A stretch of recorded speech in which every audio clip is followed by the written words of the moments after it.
Right, so it's day 48. 4 and 8 is 12, which 1 and 2 is 3, so it connects with Saturn to a certain extent. Um, oh, it's a Tuesday, so that connects with Mars.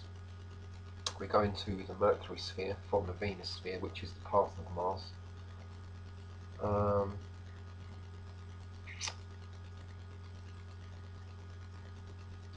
right, so this work hasn't really, especially this astral phase, hasn't really gone the way I was expecting it to go, but it's not that it hasn't gone well. I'm feeling it's going very well. Um, I think I want to put a link into Magic and the Cult's um, Saturn path video, because it does relate to a certain extent to Mercury.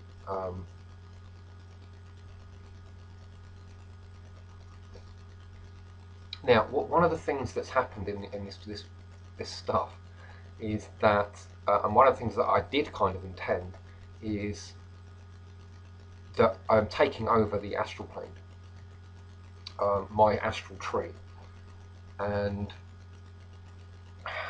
becoming like the lord of it to a certain extent. And so what this will mean was when we get down to the foundation sphere for tomorrow, that's really where I intend to stay as far as living my life is concerned, like permanently, and keeping the whole of the astral tree open to me on a permanent basis. And I will be like positioned on the foundation sphere and become like a replacement for the architect from the Matrix, because the Matrix is like the moon sphere, and the architect is like the founder of the Matrix. So should have already taken over his position. He's given over his like little wand thing, which connects with Mercury again. Although it's not a wand, it's just a little pen thing, but it's effectively like a wand because it controls the physical plane.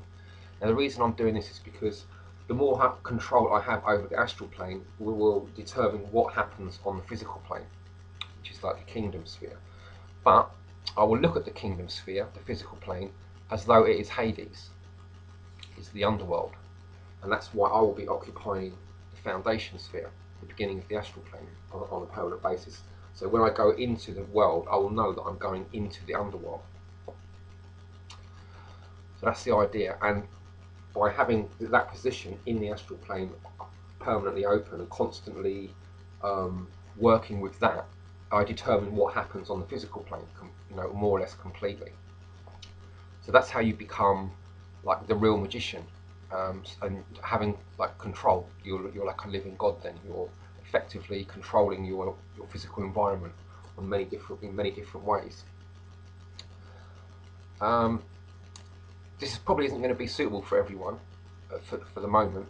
So this is why one of the reasons I mentioned having like ritual objects like some slippers or sandals or shoes.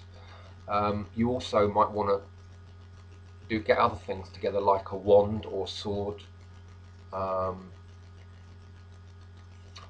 chalice, so that you can have special drinks and charge them up with and stuff. But the analogy that I would use for this is like if you was going to go fishing, you can get all kinds of equipment. You can spend lots of money on lots of equipment, and it can be helpful and it can make fishing easier. But you don't need a lot of equipment, and there's lots of ways you can catch fish. For example, there's tickling for trout.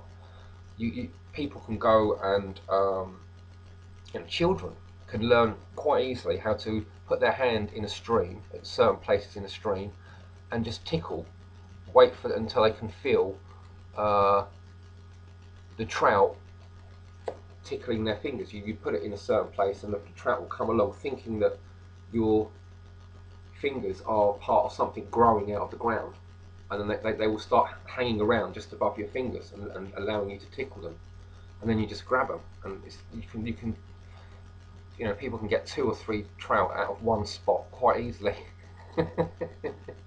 And children can do it. They don't need any equipment at all, just their bare hands.